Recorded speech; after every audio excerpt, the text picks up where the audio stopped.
வணக்கம் உறவுகளே, எல்லாரும் எப்படி இருக்கீங்க? நல்லா இருக்கீங்களா? நானும் நல்லா இருக்கேங்க. இன்றைக்கி நம்ம பார்க்க போகிறது சால மீன் குழம்பு தாங்க பண்ண போகிறோம். அதுலேயும் கிராமத்து ஸ்டைலில் நல்ல மண்சட்டியில் மணக்க மணக்க பண்ணியிருக்கேங்க. இந்த குழம்பை 2 கரண்டி ஊற்றிக்கிட்டாலே ஒரு தட்டு சோறு சாப்பிட்டுலாங்க. அந்த அளவுக்கு டேஸ்ட்டும் சூப்பராக இருக்கும். சரி வாங்க, இந்த ருசியான சால மீன் குழம்பு எப்படி செய்யலான்னு சட்டுன்னு பார்த்துடலாம். இப்போ ஒரு மண்சட்டி அடுப்பில் வச்சுக்கலாங்க. இதில் 3 ஸ்பூனுக்கு நல்லெண்ணெய் விட்டுக்கலாம். கொஞ்சமாக கடுகு சேர்த்துக்கலாம். கடுகு நல்லா பொரிஞ்சு வந்தால் பிறகு ஒரு 1/4 ஸ்பூனுக்கு வெந்தயம் சேர்த்துக்கலாங்க. அதுக்கப்புறமா ஒரு 100 கிராம் சின்ன வெங்காயத்தை நல்லா நீல வாக்கில் கட் பண்ணிவிட்டு இதோடு சேர்த்துக்கலாம். இந்த மாதிரி மீன் குழம்பு நம்ம செய்கிறதுக்கெலாம் பல்லாரி வெங்காயம் சேர்க்கக்கூடாது. இந்த மாதிரி சின்ன வெங்காயம் சேர்த்துட்டு நம்ம செய்யும் போது ரொம்பவே டேஸ்ட்டாக இருக்கும். வெங்காயத்தை ஒரு கண்ணாடி பதம் வர வரைக்கும் நல்லா வதக்கிக்கலாங்க.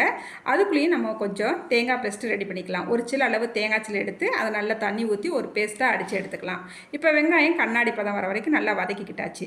இப்போ இது கூடவே ஒரு 10 பல் பூண்டை நல்லா நீல வாக்கில் கட் பண்ணிவிட்டு இதோட சேர்த்துக்கலாம். வெங்காயத்தை கண்ணாடி பதம் வர வரைக்கும் நல்லா வதக்கிக்கிட்டு தான் நம்ம பூண்டு சேர்க்கணும். இப்போ கொஞ்சமாக கருவேப்பிலையும் 3 பச்சை மிளகாவும் சேர்த்துக்கலாம். ஏன் அப்படி இந்த வெங்காயத்தை நம்ம வதக்கிக்கிட்டு பூண்டு சேர்க்குறோம்னா, பூண்டை நல்லா நீல வாக்கில் கட் பண்ணிட்டு சேர்த்துருக்குறோம். அதனால் சீக்கிரமாகவே வெந்துடும். அதனால் வெங்காயத்தை கண்ணாடி பதம் வர வரைக்கும் நல்லா வதக்கிக்கிட்டு அதுக்கப்புறமா சேர்த்துருக்கோம். இப்போ பூண்டு சேர்த்துட்டு ஒரு 3 நிமிஷம் நல்லா வதக்கிக்கிட்டாச்சு. அதுக்கப்புறமா 3 தக்காளி பழத்தை கட் பண்ணிவிட்டு இப்போ நல்லா சேர்த்துருக்குறோம். சேர்த்துட்டு நல்லா கலந்து விட்டுட்டு இந்த தக்காளி சீக்கிரமாக வேகிறதுக்கு கொஞ்சமாக உப்பு சேர்த்துக்கலாம். உப்பு சேர்த்துட்டு நல்லா கலந்து விட்டுட்டு ஒரு 4 நிமிஷத்துக்கு நம்ம மூடி வச்சிடலாம். இடையில கலந்து விட்டுக்கலாம். இப்போ பாருங்கள், 4 நிமிஷம் மூடி வச்சுருந்தோம். இப்போ நம்மளுக்கு தக்காளி நல்லா மசிஞ்சு சூப்பராக வெந்து வந்துருச்சு. இந்த அளவுக்கு வந்தால் பிறகு நம்ம வீட்டில் அரைச்ச மசாலாப்பொடி ஒரு 3 ஸ்பூனுக்கு சேர்த்துக்கலாங்க. இந்த மசாலாப்பொடி வீடியோவும் நம்மளோட சேனலில் வீடியோவாக போட்டிருக்கிறோம். நீங்கள் பாருங்கள். கருவாட்டு குழம்பு, மீன் குழம்பு, புளிக்குழம்பு, முட்டை குழம்பு, காரக்குழம்பு எல்லாத்துக்குமே இந்த மசாலாப்பொடி யூஸ் பண்ணிக்கலாம். டேஸ்ட்டு பிரமாதமாக இருக்கும். இந்த மசாலா பொடி எப்படி அரைக்கிறதுன்ட்டு நான் டிஸ்கிரிப்ஷன் பாக்ஸில் லிங்க் கொடுத்துட்றேன், வேணும்னா நீங்கள் பார்த்துக்குங்க. இப்போ நம்ம தேங்காய் பேஸ்ட்டு அரைச்சி வச்சுருந்தோம் இல்லையா, அதை சேர்த்துக்கலாம். மசாலா பொடி சேர்த்து 2-3 நிமிஷம் நல்லா கலந்து விட்டுட்டு அதுக்கப்புறமா தேங்காய் பேஸ்ட்டு சேர்த்துட்டு கொஞ்சமாக தண்ணி சேர்த்துக்கலாம். தண்ணி சேர்த்துட்டு நல்லா கலந்து விட்டுக்கலாங்க. இப்போ கொஞ்சம் எனக்கு கெட்டியாக இருக்கிறது போல் இருக்குது. மறுபடியும் கொஞ்சமாக நான் தண்ணி சேர்த்துக்கிறேன். அதுக்கப்புறமா ஒரு பெரிய லெமன் சைஸ் புளியை ஊற வச்சுருக்கேன். ஊறின புளியை நல்லா கரைச்சிட்டு நல்லா வடிகட்டிட்டு இப்போ நம்ம சேர்த்துக்கலாம். சேர்த்துட்டு மறுபடியும் கலந்து விட்டுக்கலாம். இந்த நேரத்தில் புளிப்பு, காரம், உப்பு எல்லாமே கரெக்டாக இருக்கான்னு செக் பண்ணிக்கலாம்.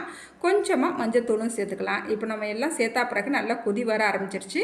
மறுபடியும் ஒரு தடவை கலந்து விட்டுக்கலாம். கிட்டத்தட்ட தண்ணியோட அளவு பார்த்திங்கன்னா ஒரு 3/4 லிட்டர் அளவு நம்ம தண்ணி சேர்த்துருக்குறோம். மறுபடியும் இப்போ மூடி வச்சு அடுப்பை சிம்மில் வச்சுட்டு ஒரு 10 நிமிஷத்துக்கு அப்படியே விட்டுடலாம். குழம்பு நல்லா எண்ணெய் பிரிஞ்சு சூப்பராக நம்மளுக்கு வெந்து வரட்டும். இப்போ நம்ம சால மீனை பாருங்கள், நல்லா உப்பு போட்டு 2-3 தடவை நல்லா கழுவிட்டு எடுத்து வச்சுருக்கிறேன். இப்போ இது இப்படியே இருக்கட்டுங்க.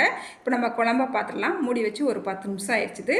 பாருங்கள், எண்ணெய் நல்லா பிரிஞ்சு சூப்பராக நம்மளுக்கு வந்துருச்சு. நல்ல ஒரு கமன்னு வாசனையாக இருக்குங்க.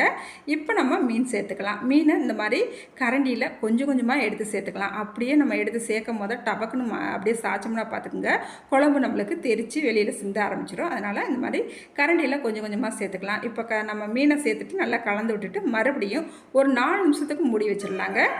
அதுக்கப்புறமா நம்ம ஓப்பன் பண்ணி பார்த்தோம்னா நல்லா எண்ணெய் பிரிஞ்சு நம்மளுக்கு மீனுமே நல்லா வெந்து வந்துருக்குறோம். இந்த அளவுக்கு வந்தால் போதும்.